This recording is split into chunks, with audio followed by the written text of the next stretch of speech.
Hello, everybody, and welcome to episode 55 of Ask the CEO with Avrohom.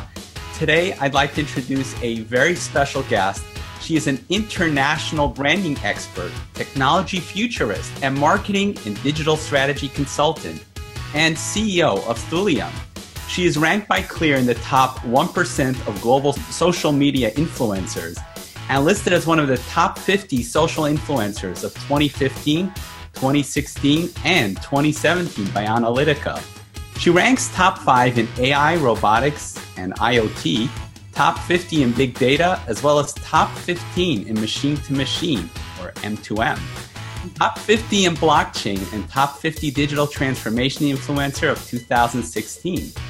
She was named #1 most influential woman in MarTech by B2B Marketing and ranked by Retail as the second most mentioned person on Twitter by chief marketing officers.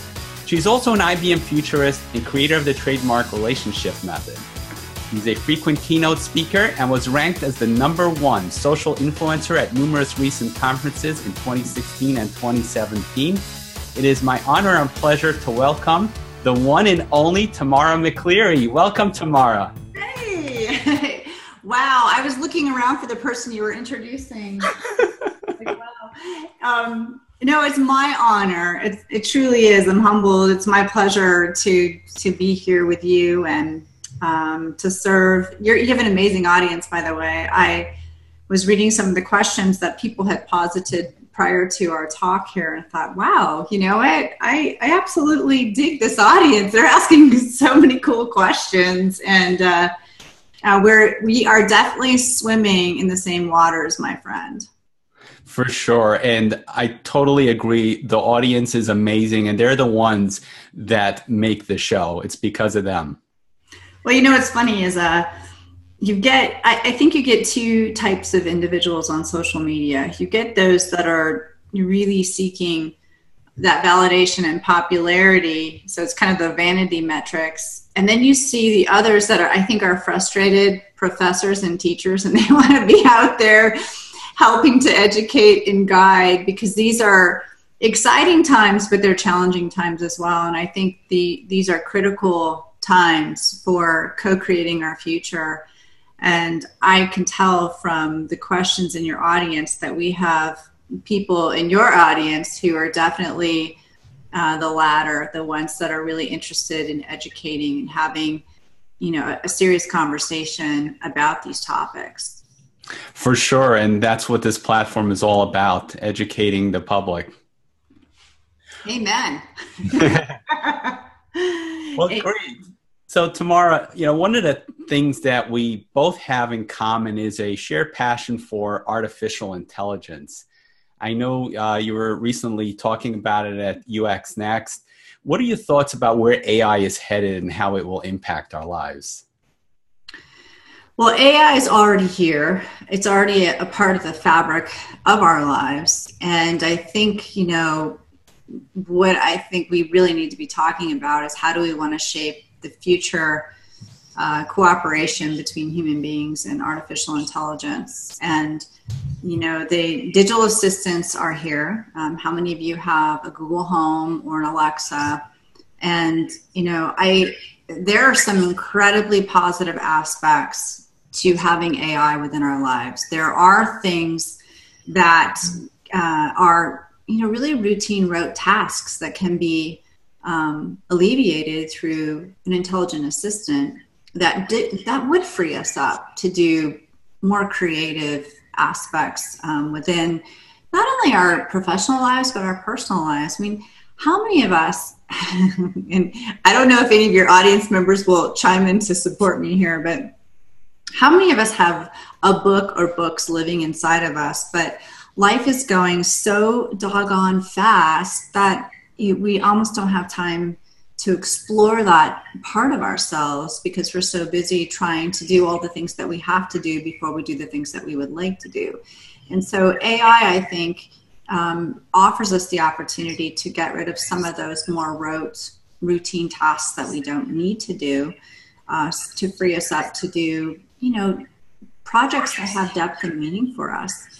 But I think where, we have to be careful is, in the realm of, say, marketing, for example, artificial intelligence is able to really, we like to think, especially, I think, even right? We love to think that we are so unpredictable, that we're so novel and unique as a human being. But if you dive into artificial intelligence, you realize that human beings really aren't that unique, as far as we are so predictable, very predictable.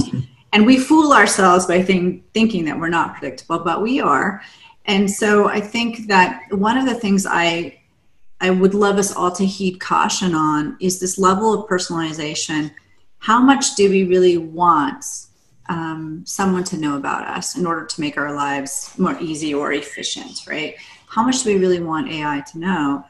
Because I do believe that we're at an inflection point. We are at a crossroads where we can choose to say, oh, this is so wonderful, this is so lovely, and we only look at all the dazzling parts of AI, and we're not looking at the shadow side, because, my deeper beliefs are where there's light, there's dark. And where there's efficiency, there's also what are you giving up for that efficiency? So I think it's more of a question of eyes wide open, making conscious decisions about what are we willing to give up in order to receive a more personalized experience, greater efficiency, a frictionless experience. What are we willing to give up? And what I caution all of us to do is to not sell our birthright for a bowl of soup. That is actually a great analogy. Yeah. I had a conversation with someone recently about autonomous vehicles, and that's going to be the next greatest thing to come out. It's going to totally disrupt so many industries. And one application we were talking about is not just having the convenience of being driven around by autonomous vehicles, but if you think about marketing, okay? So you're going to have Walmart and Target. They're going to compete with each other by sending the car to pick you up to take you to its store.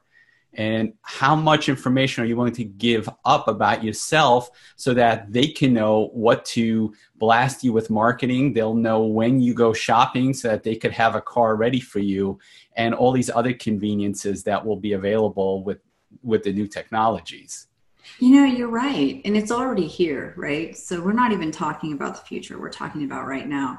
Scary. I have a really good colleague that's well steeped in this industry as well. And she was telling me that she was on a audio Skype call, not video. It was an audio call.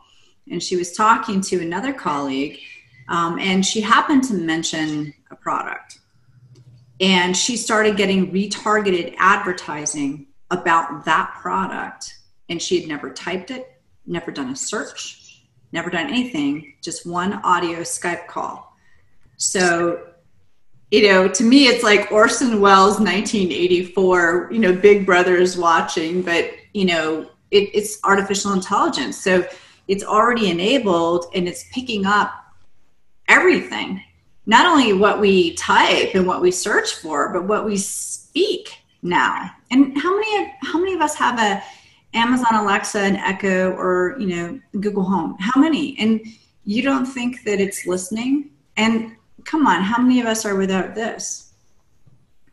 Right? And how many applications do you think have the ability to tune in and listen or activate your camera? So, we have to start having this conversation, not about the future, but about right now. Because my hesitation is that, human nature is, oh, gee, this is horrible. I hope somebody does something about it. And human nature is, it's not my responsibility. I'm going to abdicate my responsibility because I don't want to be inconvenienced. I don't have time. But I hope somebody else takes care of this problem.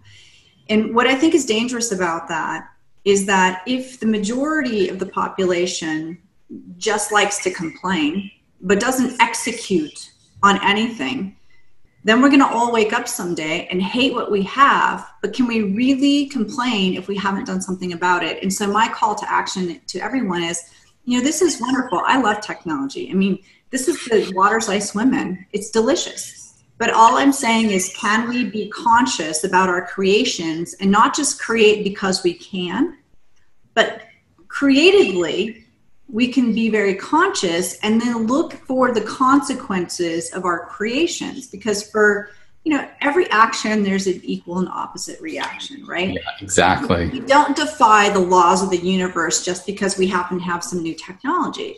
So, my call out there, or I guess my purpose out there, is to go, yes, I love this. I embrace technology as much as anyone. I mean, I drive a Model X. I am wildly excited about the solutions that it provides for me, for someone who has trouble driving at night or in inclement weather, just because of visual issues. But these are and I think about, like, I have an elderly father-in-law, and I think about someday being able to just have transportation for him to take him to his millions of doctor's appointments. And with my travel schedule, I'm just not there. And how many of us have aging parents that, all of these technology pieces could be very useful and valuable and provide a great service to humanity and be very supportive. But as we're creating these things, we also need to be mindful of what are the possible shadow sides to this, so that we can just be really, really sure of what we're doing and talk about it and not be afraid to talk about it. And then second, not just have discussions. How many of us have been through discussions on all kinds of topics, but there's no execution? And what is the accountability for companies creating technology? Is there accountability? Or are we just free to go ahead and unleash our creations out into the universe? That's my questions. And that's a great point. And it's actually very pertinent right now because, as we know, there's the new GDPR, which is the data privacy law that is being... May. Everybody needs to be compliant by May. And that's going to be a blanket law. And something I was talking about actually just yesterday with someone about GDPR is that it's going to be interesting to see how that affects the global marketplace, because as we know, GDPR is in Europe. So let's say I have a local business here in the United States that does absolutely no business with Europe. So there's no, I forgot what the clause is, like expatriate law or anybody, like even if you're an American business or outside of Europe, but if you do business in Europe with, or if you have clientele that are European citizens, it affects you. But let's say it doesn't, and it's just local here in the country. But it'll be interesting to see how the law of capitalism plays a role in the adoption of that law, because it'll start to become, my opinion at least, is that it'll start to become perceived as the gold standard. Like people see, oh, there's this law in Europe that protects the privacy of their citizens.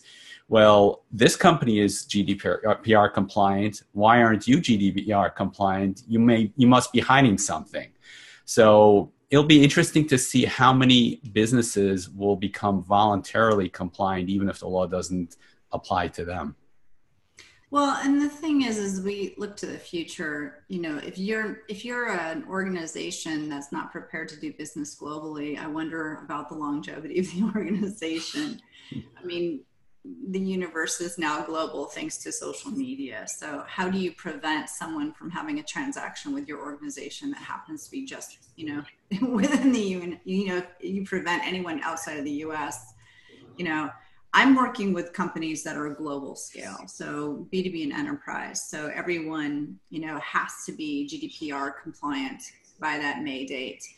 And I do think that, it's interesting. So in so many respects, Europe is far ahead of the United States with respect to how they protect their citizens. If you even look at the ingredients in your Starbucks coffee are totally different when you order it in London than when you order it here.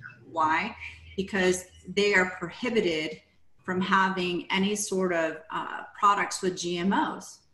Whereas in the United States, we're like this giant test tube for the world that goes, hey, Americans don't mind about having all kinds of pesticides and genetically modified ingredients in their products. Let's test it on the United States citizens. And so far, you've not seen anybody boycott their Starbucks drinks, because in the US, we want what we want when we want it now. And people aren't concerned about genetically modified organisms. But in Europe, you will have a different ingredient within your coffee than you have here. And that's to your point that you mentioned earlier, which is people love complaining, but they don't execute. It's like complaining about who was elected, I don't know, president. President works a little differently, but your local congressman or whomever, right? But then you don't go out to vote. No, do not inconvenience anyone, and you see this on social media too. I've seen it with friends who do B2C businesses. They'll have huge followings on Facebook. And the minute they ask their Facebook audience to say buy their product, even if it's a small dollar item, like some sort of, webinar for, $5.97, it's like crickets and a ghost town. Nobody shows up. And the only post they show up on is a post of a chicken or a puppy. And then there's like, a billion likes and reshares. But the minute you ask somebody to do something, and to me, this is indicative of a deeper psychological piece, within our culture, which is I am happy to support you as long as you don't ask me to do something. And, as marketers, that can be very frustrating. And you know what? I'm going to say, anyone who's watching this, if you are doing B2C and you've ever tried to offer your product to your fans and no one buys, I say, wouldn't you agree? It's cultural. It's where we're at right now. This is why I bloody love being in B2B and enterprise, because, in B2B and enterprise sales, what we're offering is solutions to business problems. And to me, that's where we are able to have actual conversions and transactions, when you're offering a solid business solution to a business problem. But consumers in general, I think, are finicky. And I think consumers in general really don't want to be inconvenienced. And this is my fear when you look at the future of work. You look at artificial intelligence. They're going to watch and go, yeah, you're right. This is really scary. I don't know what we're going to do. We're going to have all these jobs displaced. But you see anybody taking any sort of action other than complain? No, you don't. Yeah, for sure. Let's segue back to AI and marketing. That recently LinkedIn started putting in some AI into their messaging, where now you can just click a button and it will just throw back a canned response. And then like you have that on your cell phone as well, for text messaging. Apple's got that. I imagine Google has their own version in Android, or if they don't, they will soon. Where do you think people are going to take this with marketing? It's going to get better. When you look at artificial intelligence and machine learning, we are just on the precipice. I think we're, evolutionarily on AI, where it explodes is when we have, if you look at the chatbots now, they're early on, right? So it's going to get better. If you look at effective computing and the ability to create AI to have an emotional response, kind of match and mirror. If anyone's ever done any sales, if you match and mirror on a sales call, you have higher conversions. As AI starts to be able to match and mirror a human's feelings and emotions and read the sentiment and reply and respond to that, I think you're going to see human beings actually projecting emotions onto computers. We already do that with animals, right? How many people believe that their dog or their cat feels this or thinks that? You're going to start seeing, as AI becomes more sophisticated with effective computing and this emotional connection, you're going to see people starting to project onto their intelligent assistants or the chatbots that it's got human qualities to it.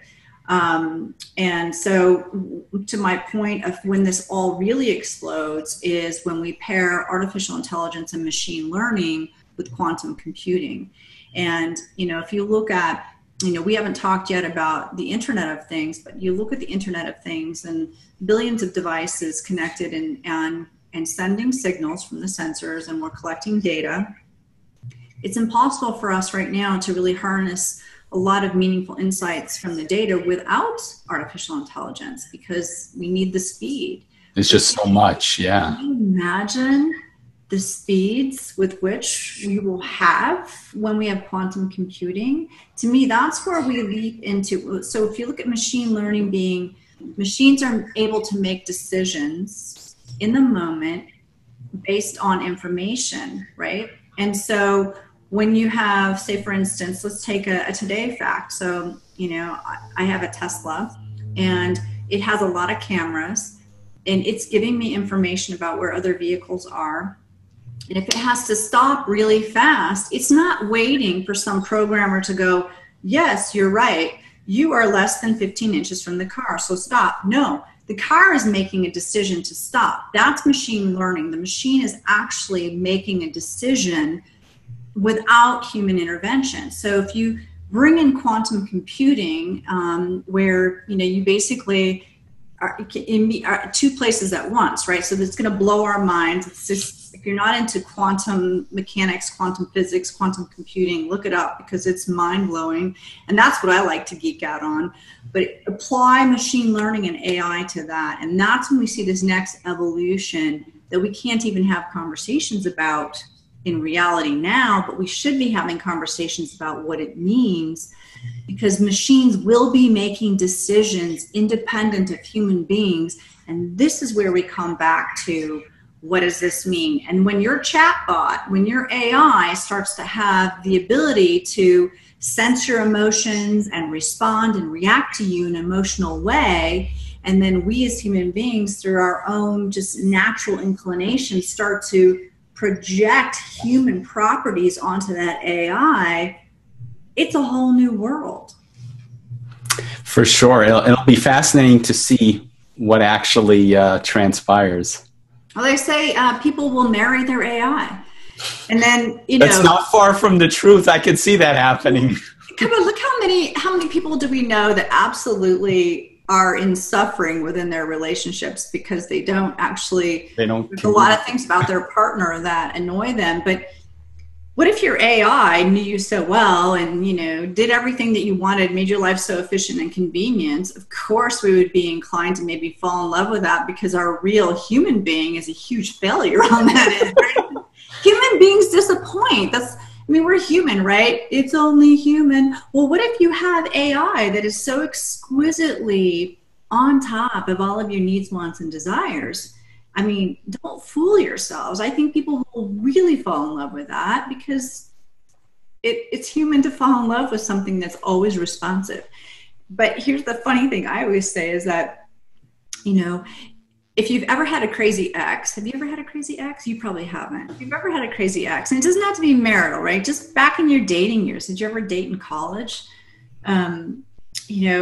Think about if you pair or partner with AI, and I always say, Tim Berners-Lee, he talks about how the singularity will really be the cloud, right? Because we're all already tethered to the cloud. We are all already attached to the cloud. Yeah. So say the cloud is and the cloud is now someone that you are, through your intelligent assistant, you've fallen in love with. And you want to be out of the relationship. How do you get away from the cloud? You'll have to reprogram your ex. At that point, I don't even know if you can reprogram it. It's in the cloud, right? Yeah. Anyway, I already think we've been assimilated. Well, how many people take the phone to bed and wake up with the phone? We sleep, so the stats are we sleep next to our phones more than we do our significant other. That's the truth. It sure is, yeah. Yeah. So, so that's why I laugh when people want to talk about the future. I'm like, let's talk about right now. Let's talk about how we are already. So this mobile device has already been woven into the fabric of our very human existence. Look at children now. Children are always looking for either the phone or the iPad or some device. And, these are our digital natives. It's already a part of our DNA. Yeah, absolutely. So, Tamara, this is really fascinating stuff. I just wanted to take a few minutes and talk about your business, Thulia. If you could just talk a little bit about it and what it's about. Yeah, so thulium, because I'm such a geek, right? So thulium, if any of you are into science, it's on the periodic table of elements. So it's a metal, but it's a rare metal that's also flexible. So I feel like these times require strength, but flexibility and agility. And so that's how I named the organization. We are a market leader actually in social media branding and marketing strategies for the Fortune 500, along with international companies in the tech, AI, IoT, mobile, and utility spaces. So I think it's an incredible time to be doing this. And I made a decision actually about 6 years ago for our agency to focus solely on the vertical of social media for organizations because, and I find this with all organizations, it's no longer about being all things to all people. Yeah. That's why you see big brands partnering with other brands. And I realized, in the marketing space, it's too huge for any agency to do all things. And so I decided what was really the most interesting to me was taking B2B and enterprise onto the social media space and looking at social media account-based marketing and doing and creating human connection to brands, so humanizing those brands, creating engagement for the brands, because I see that most brands have a problem being caught in the echo chamber. So they're only talking to themselves. They'll post something and it's only that brand's employees that are liking and retweeting. So that's not effective. You need engagement from the outside. You need to be able to pull in your target audience. And you only do that through humanizing the brand and creating genuine conversations instead of, PR companies just pushing out messaging, which is a huge epic fail on social media. Social media is not a free platform for advertising. It should be and always has been social, which is let's have a conversation, let's engage, and let's not just talk about ourselves. Let's talk about what's important within the industry, solutions, but also problems, because any organization now that says they have the answer to everything, everyone knows is total BS and they don't believe them and it destroys the brand. And, it's so true what you're saying. And this goes back to how we started our conversation with AI, because the big brands, they have this reputation almost as being just this faceless entity that's not relatable to the people. Right. And that is so wonderful. What you're doing is that you're making it social, which is what social media is all about. Absolutely. And, you're right. I think I think the mistake that brands make is trying to look so perfected. And we all know that's not true. And I think that it's about admitting all that you are and all that you're not and all that you're trying to be. And then including others in the conversation. I mean, one of the biggest things that I encourage brands to do is share other people's stuff, talk about other people, have conversations on other people's posts as well, so that it's just not me. Nobody cares about that. Yeah. And, it's important for any brand and any person, because it's the same thing for a personal brand. It's important for brands to establish their thought leadership. So where do they want to be the thought leader? And then they need to set themselves up as the mentor, the leader, the guide, the go-to. And people don't go to anyone or any brand that's just pushing out, ooh, look how great we are. Look at all of our awards and accolades. Look at our new product. Nobody cares. So what they do care about is someone who's in the trenches, sleeves rolled up, ready to dive in, admitting the problems, looking for solutions, and is a trusted advisor. And there are no shortcuts to relationships. Relationships are built on trust, and trust is built over time. And that's what companies must do. That's what brands must do. And that's what individuals must do on social media if they want to build a thought leadership. That is so true. And it's also a very prudent idea to interact with others, because if you think about it, if it's just you and you're just talking about yourself, right? even if people are interested in what you have to say, it's a finite group.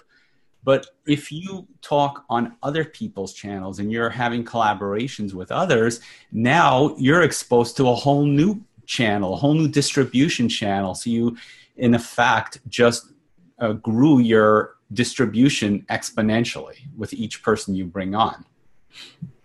Yeah, and it's about leadership, right? So, there's no leadership in narcissism, and I think it's limited leadership.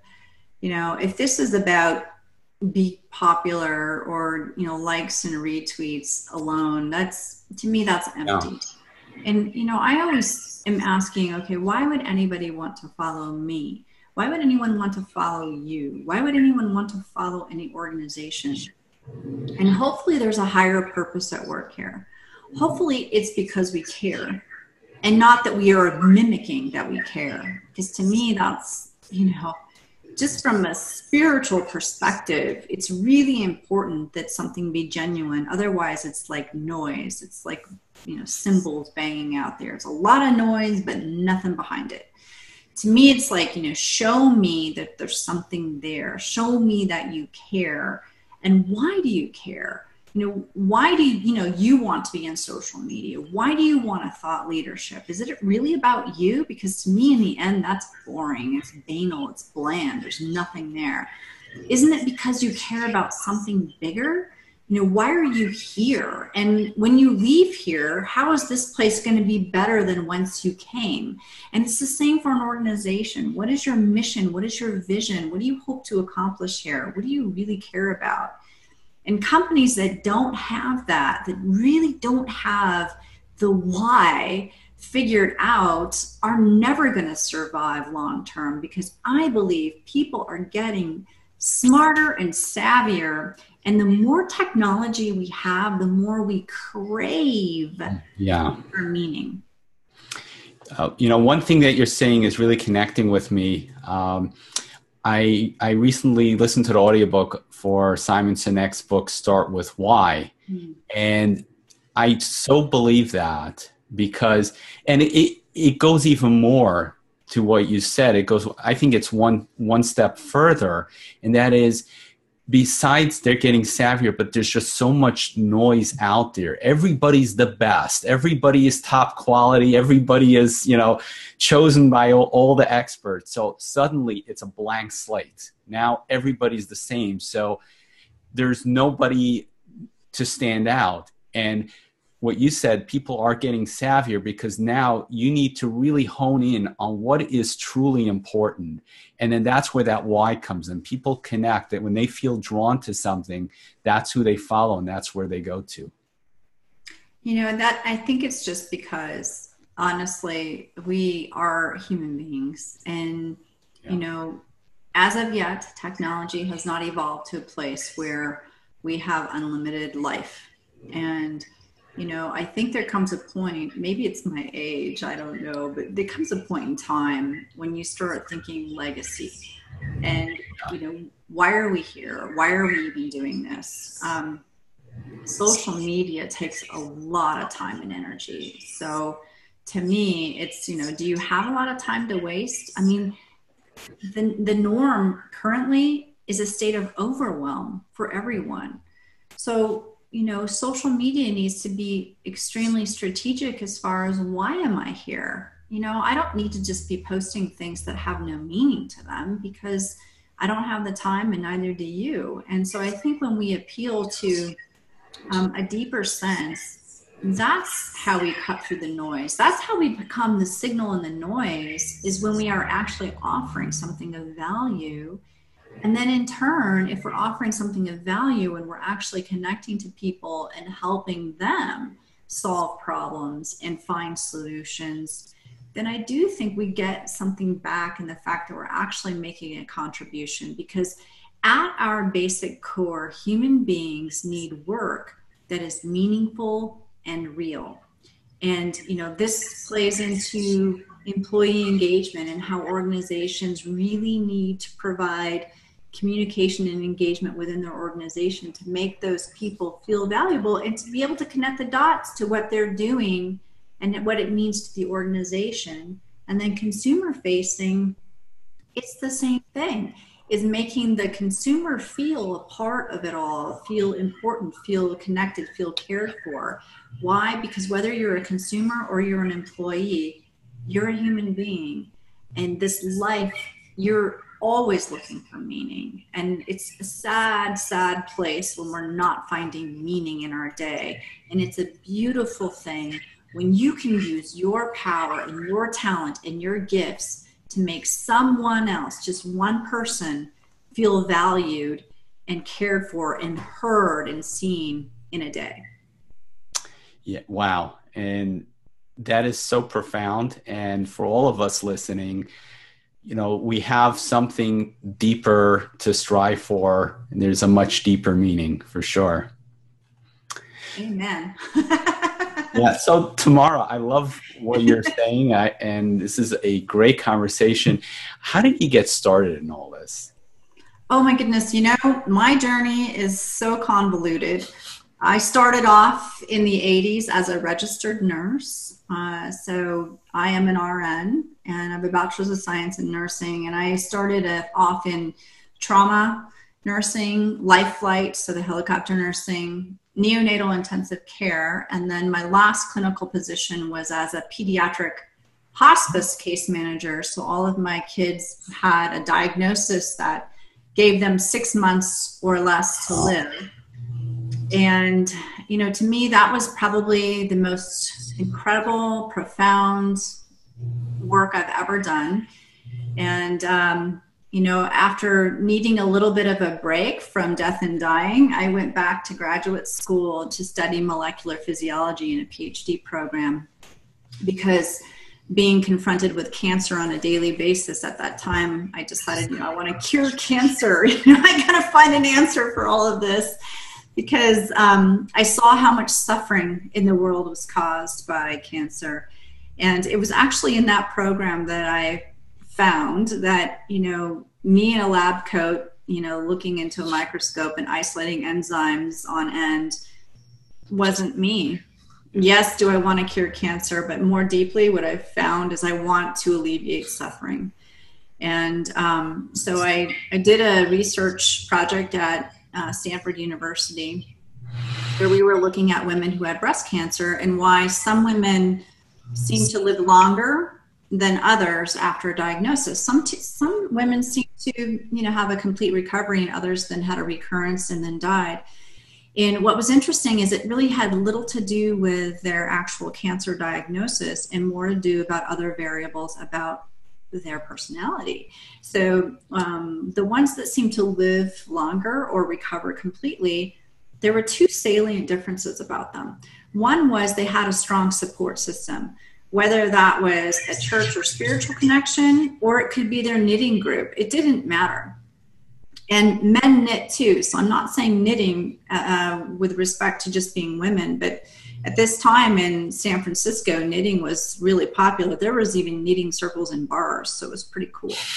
But, you know, if you were a part of something, that was one variable. The other one was, and you probably can relate to this, and anyone who's listening can relate to this, is that have you ever met someone who they have a problem, they want to share it with you, it seems like they want your advice, you give them your advice, and then they say, yeah, but, and they have a reason why it won't work for them.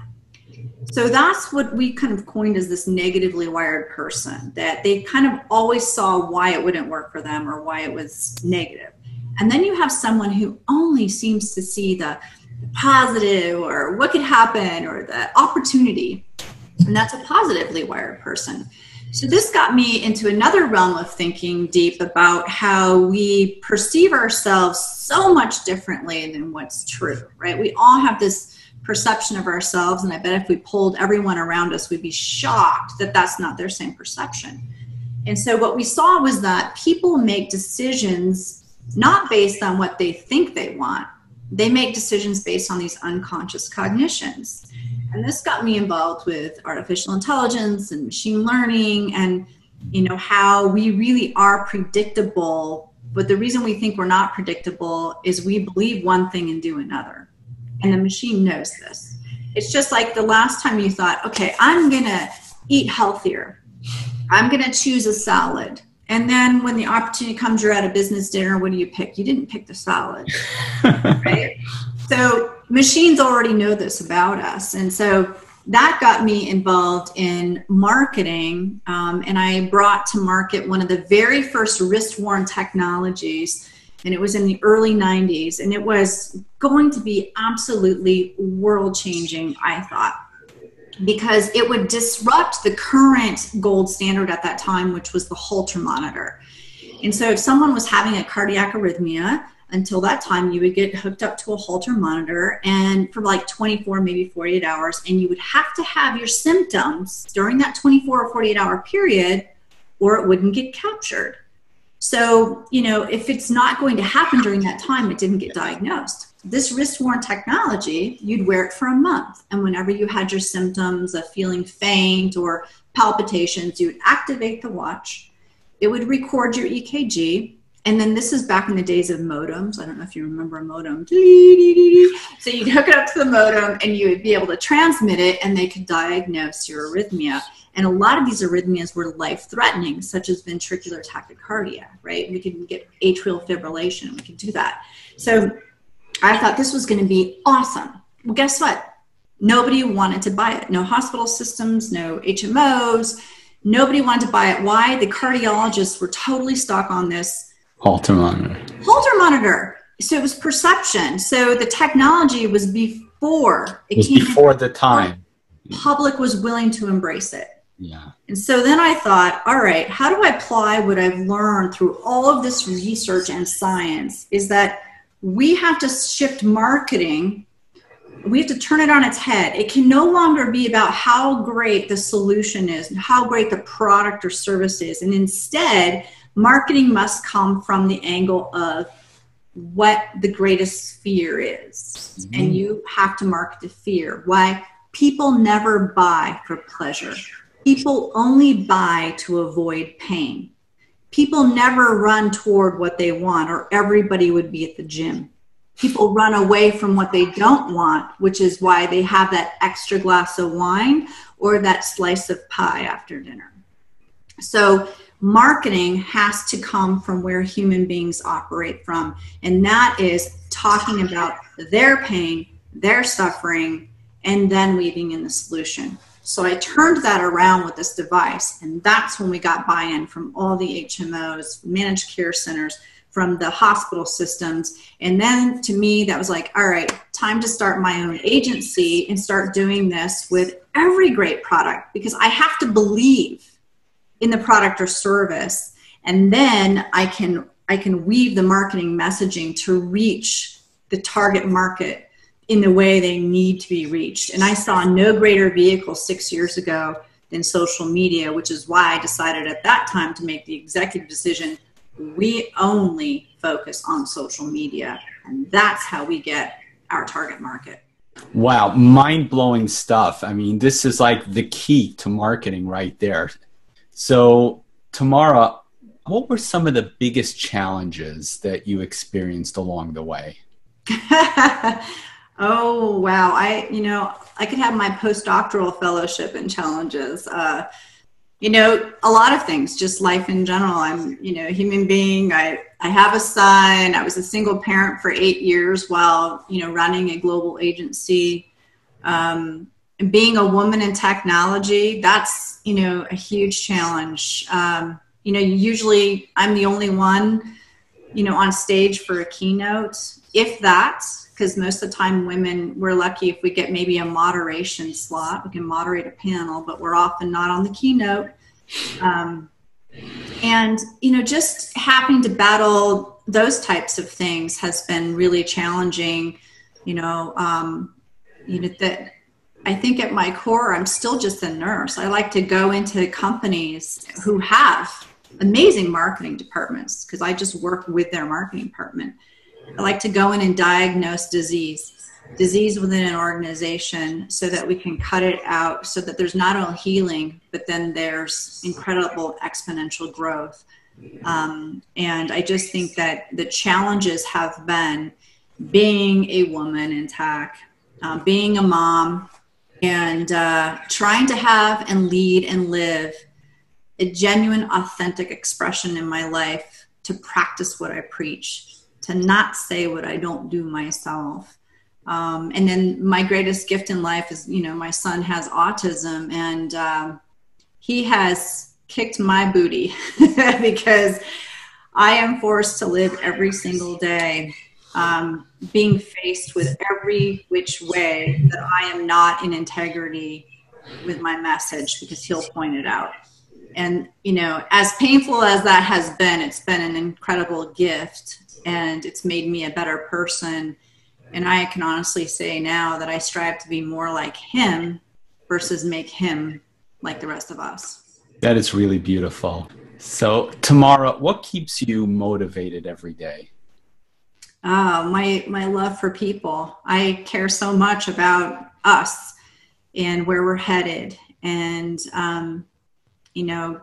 life is short. And, I think there's no better calling than to care about somebody else. And, I have a personal interest in technology just because I'm a geek. I'm a sci-fi fanatic. I can hang out and talk with you, any of you guys who want to talk about, Star Wars is a huge, obsession, I will call it. I almost hesitated before I said obsession. Star Trek, oh my gosh, Gene Roddenberry is like a huge icon for me, and he was amazing. But I think what keeps me going is the fact that I think human beings are worth it.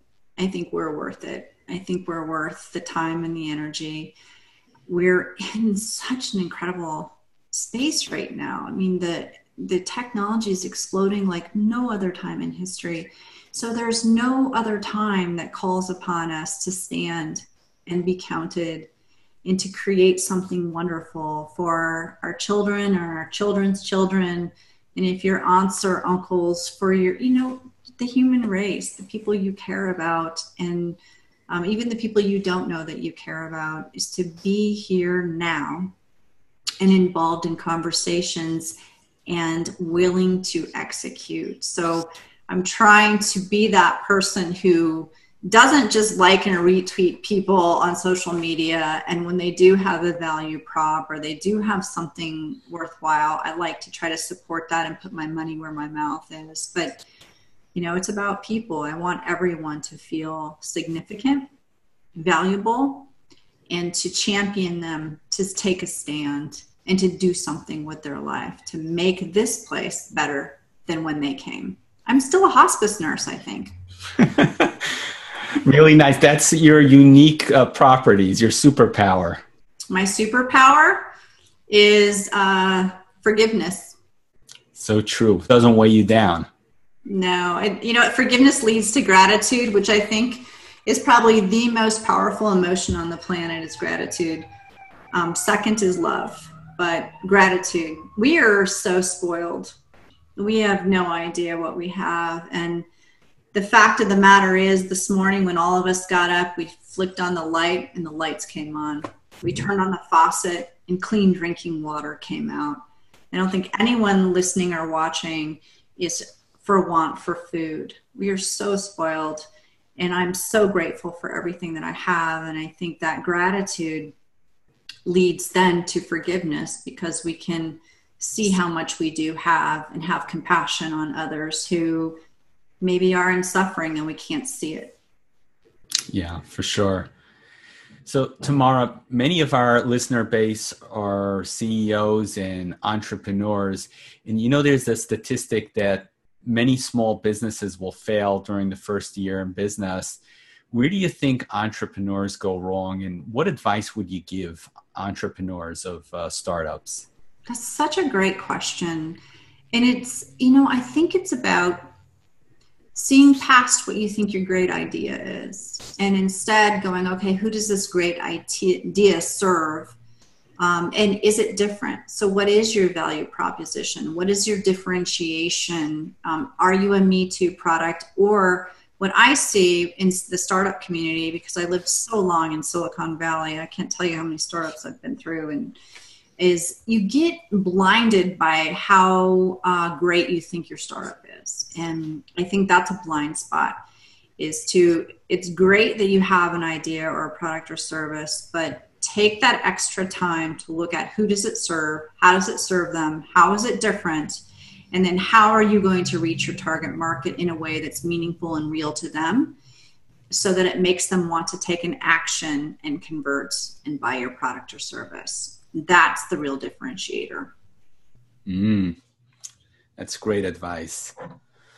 So, Tamara, I love what you got going on here. Where do you think you'll be taking your business, say, in the next 5 years?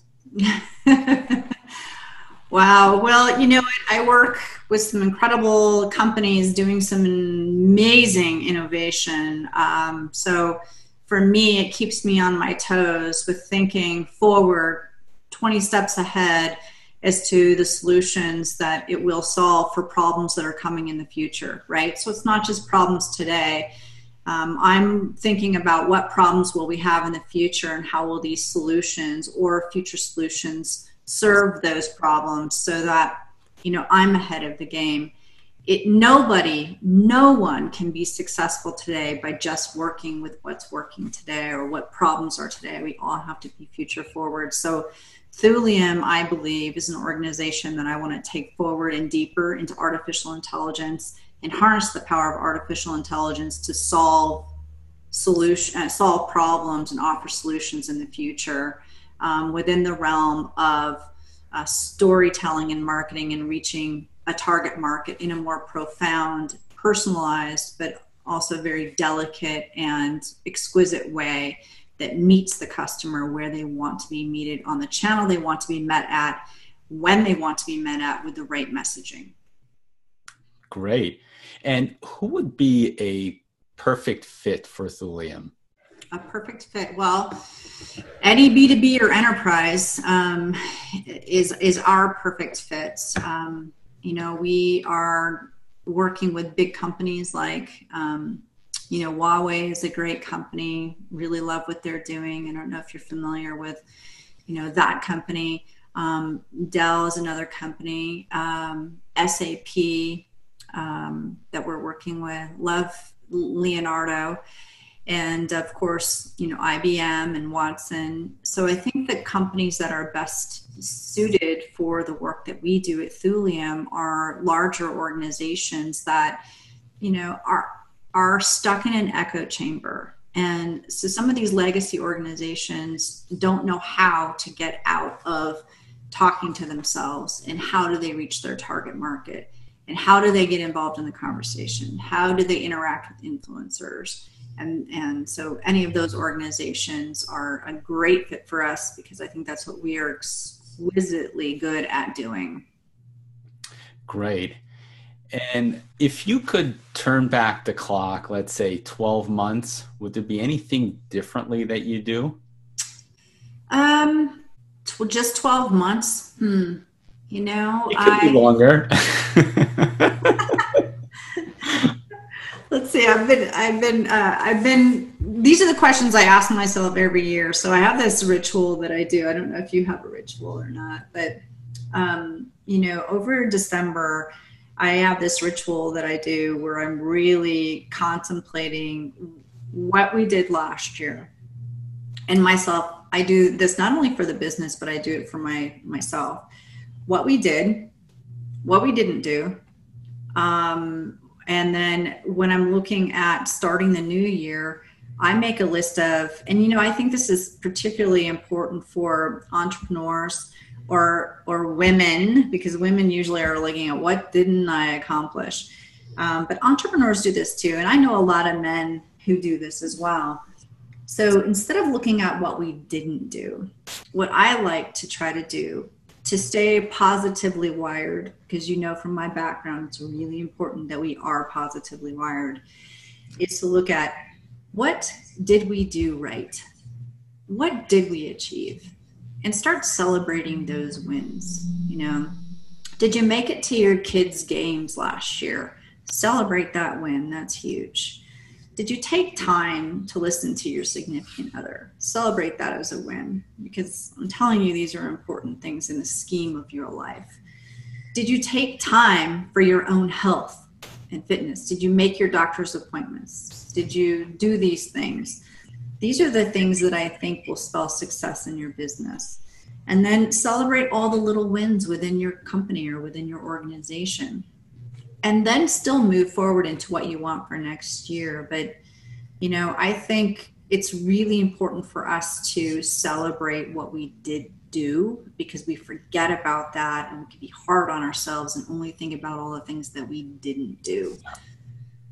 And what's the quality of your relationships? To me, that's super important, because I will tell you that the quality of your relationships can make or break your experience of this life. You know, and at the end of it all, are you really going to care about that deal that fell through? I don't think so. But you are going to care about that relationship that you let slip by.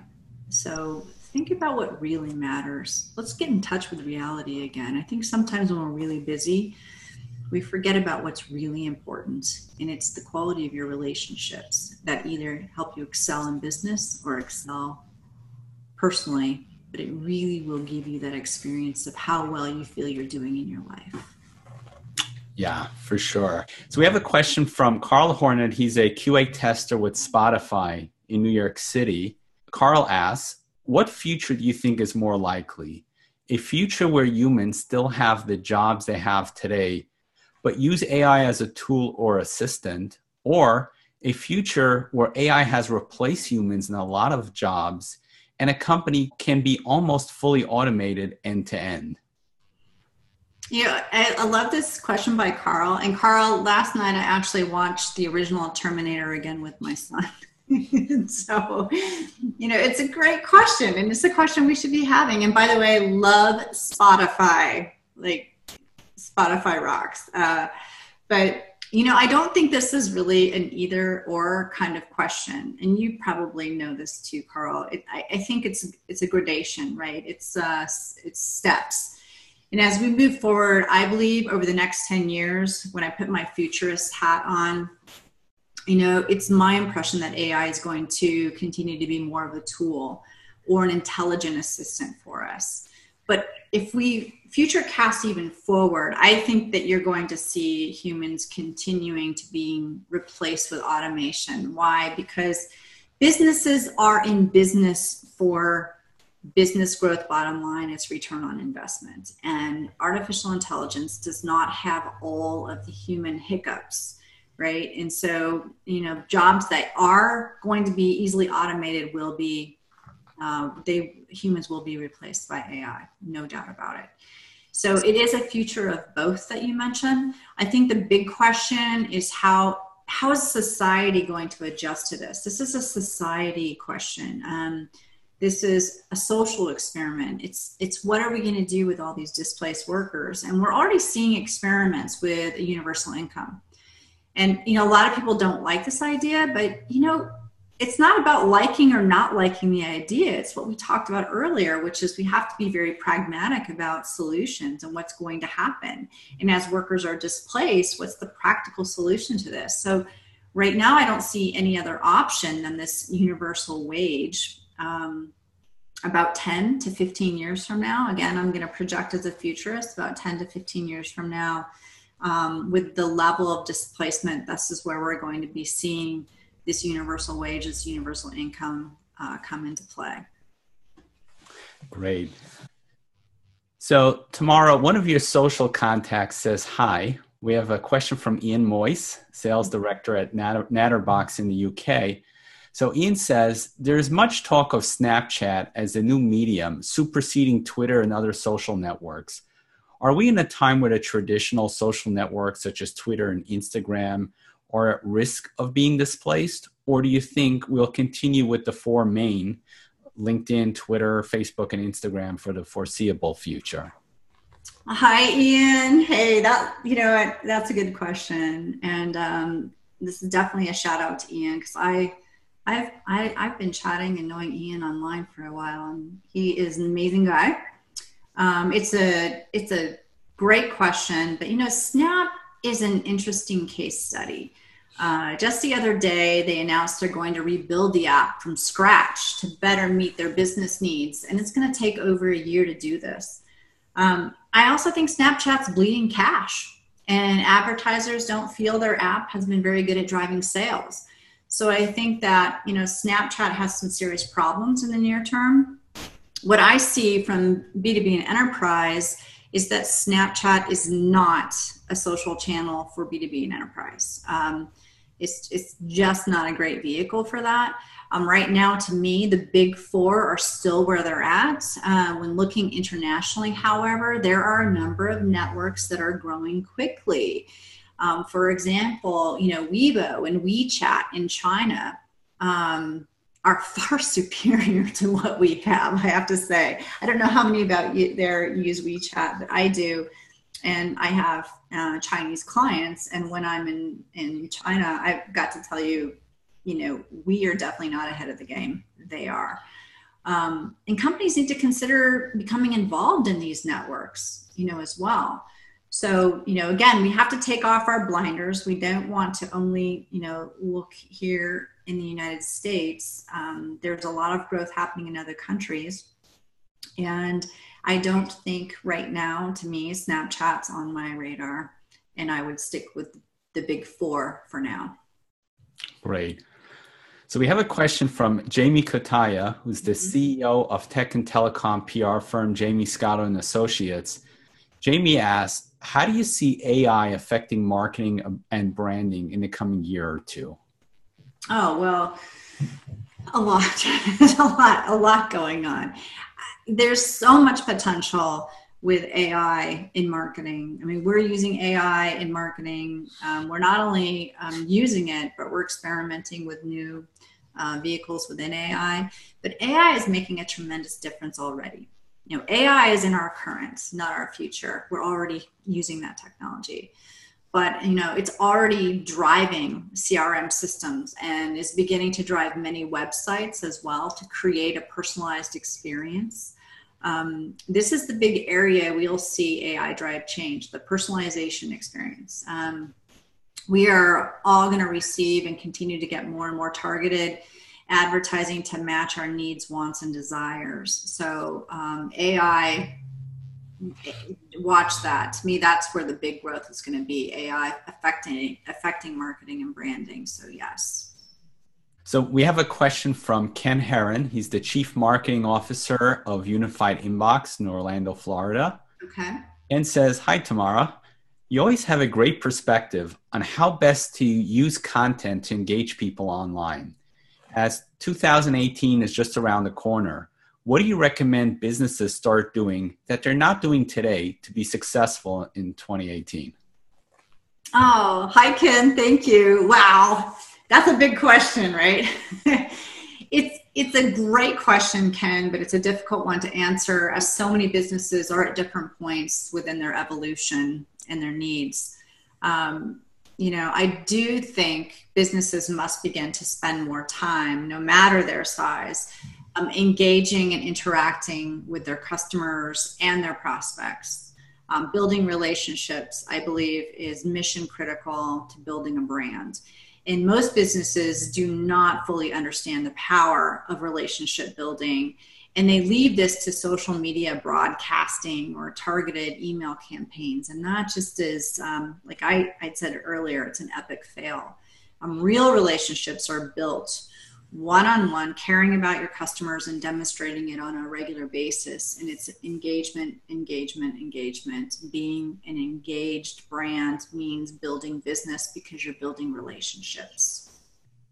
Our next question is from Jay McBain. He's a principal analyst at global channels at Forrester Research in Albany, New York. So Jay asks, what are the differences between B2B and B2C marketing through social channels? And what does a brand need to do differently to reach these different audiences? Hi, Jay. That's a great question. There definitely are differences, Jay, but really, B2B and enterprise versus B2C are really much more similar than people realize. What B2B brands need to embrace is that, yes, they're selling to another company, but at that same time, The other company is actual people making the purchasing decisions, right? So in a B2B or enterprise solutions sale, maybe there's 5 decision makers. And the challenge, which I like to look at as an opportunity, I mean, it's what we love to do over here, is we look at all 5 individuals and where they're coming from, what their motivations are, so that our messaging is meeting each one at the pain point that they're at to be able to drive that conversion. And that's, social media account-based marketing at its finest. But, it's critical to treat other companies exactly the same as you would treat a consumer. So, because B2B purchasing decisions are, for much larger dollar amounts, it's critical to create that positive interactive relationship with your customers, with all those decision makers. But marketing's job in that B2B enterprise sale is to help sales to create those relationships, to shorten that gestation cycle. Because on an enterprise solution, it may be an 18-month sales, cycle. And if you're doing it right, if you're really connecting and building these relationships, and marketing is truly supporting sales to use social media for social selling with all those decision makers, it's about helping to create those relationships and then shorten that gestation cycle on the sale, but realizing that you're still selling to human beings, to people, and alleviating their suffering and pain on their, with whatever professional level they have, so that your solution is the one that they pick. Your brand is the thought leader and the go-to. So, Tamara, I know you're a busy gal. I'm going to let you go. But just before we do, how do people connect with you? Oh, well, I love connecting with people. So I would love that. You can connect with me on LinkedIn. LinkedIn, it's Tamara McCleary, and you'll know it's me because it'll say CEO of Thulium. You can connect with me on Twitter. I'm at Tamara McCleary. And, either one of my websites. So the business website is thulium.co, not com, it's .co, and tamaramccleary.com. And I would love to connect. So yes, please. Super. Do you have any parting words of wisdom that you'd like to share with the audience? Oh, just, use what you have, which is, your power, your presence, your ability to take action, be fearless to execute and to become involved in the conversations happening, and, never give up. There's just no reason you can't accomplish what it is that you want to accomplish, whether that's with your business or with your personal life. And if you want to have that sense of fulfillment and achievement, all you have to do is focus on the quality of your relationships, and you're going to feel amazing. So, yeah, you can do it. That is sound words of advice, Tamara. Thank you so much for sharing your time and your wisdom. I really enjoyed having you. It's been my pleasure, my honor.